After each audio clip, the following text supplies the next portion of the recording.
শুক্রবার মালদার মোথাবাড়ির উদ্দেশ্যে রওনা দিলেন বিজেপির বিধানসভার বিরোধী দলনেতা শুভেন্দু অধিকারী। তিনি মোথাবাড়ির উদ্দেশ্যে যাওয়ার সময় ইংরেজবাজারের বাধাপুকুর এলাকায় তাকে বিপুল শুভেচ্ছা অভিনন্দন জানালেন স্থানীয় বিজেপি নেতাকর্মীরা। পুলিশ সুপারের কাছে 3 বার আবেদন জানিয়েও মোথাবাড়িতে আসার অনুমতি মেলেনি। শেষমেশ হাইকোর্টের দ্বারস্থ হয়ে মোথাবাড়িতে আসার অনুমতি পায়। মোথাবাড়ির গন্ডগোলের ঘটনায় 86 জন ক্ষতিগ্রস্ত হয়েছে। আমাকে 4টে পয়েন্টে যাওয়ার অনুমতি দেওয়া হয়েছে। যাদের যা ক্ষতি হয়েছে আপাতত তার 50% আর্থিক সাহায্য তুলে দিচ্ছেন।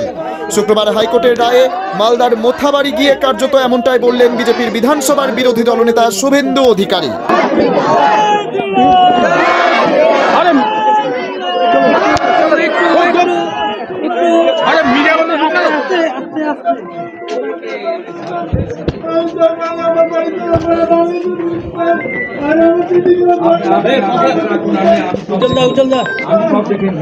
শুভেন্দু ঢুকে গেছে, দিচ্ছি হ্যাঁ পৌঁছে গেছে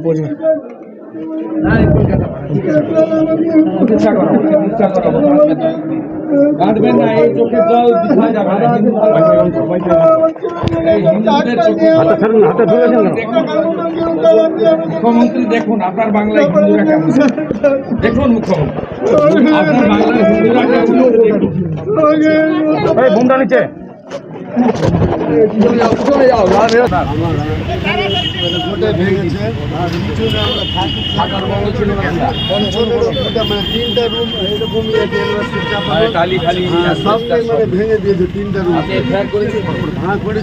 ব্যবস্থা হবে।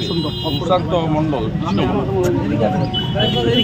আপনার ব্যবস্থা হবে, এখানে এই জিনিস বন্ধ হবে।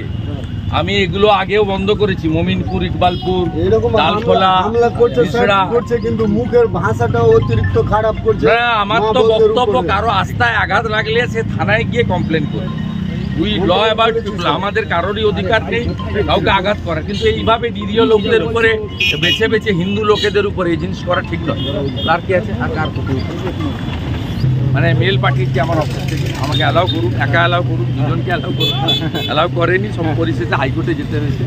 86 জন ক্ষতিগ্রস্ত, আমাকে 4টে পয়েন্টে যাওয়ার অনুমতি দেওয়া হয়েছিল।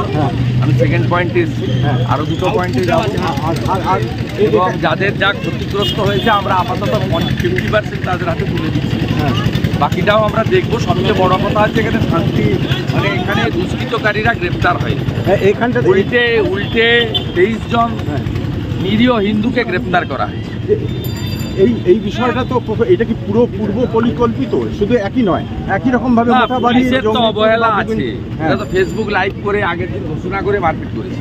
পুলিশ যদি আজকে ধরুন যে ব্যবস্থা রেখেছে আমার জন্য, বা সেদিন তারপরে যে ব্যবস্থা রেখেছে, ওই ব্যবস্থা থাকলে করতে পারত। মানে এটাই হোক বা জঙ্গিপুরের ঘটনাই হোক বা সুতির ঘটনা হয়, সবটাই কি তার মানে না?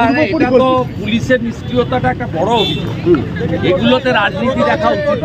ভোট ব্যাংকের স্বার্থে মুখ্যমন্ত্রী রেগে যাবে পুলিশ।